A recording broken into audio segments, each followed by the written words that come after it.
hari ikibazo gikomeye cyo kugenda abatwaye amagare bafashe ku bindi binyabiziga. Witendetse ibyo bintu twabasaba kubicikaho.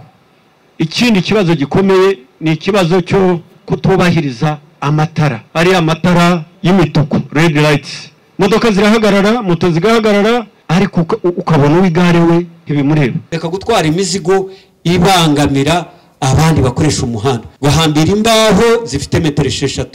Uri kuri telefoni agenda avugira kuri telefoni, kandi telefoni ntabwo ibujijwe b'imodoka gusa.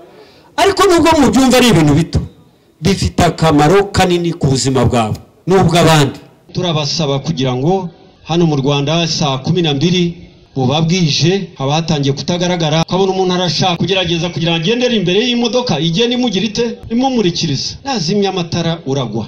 Kubera umutekano wawe, kubera umutekano wabo utwaye, hagarika ibikorwa muzagaruke ejo. Ntabwo dushaka kugira ngo hagire uwitwaza yuko atarabizi, ariko uzanga kubyumva kubera yuko dufite inshingano zo kurinda abantu n'ibyabo, kubera yuko twabiganiriye mukabicaho, turaza kubahana. Ntawe uzarwana nawe niwubahiriza amategeko yo mu muhanda.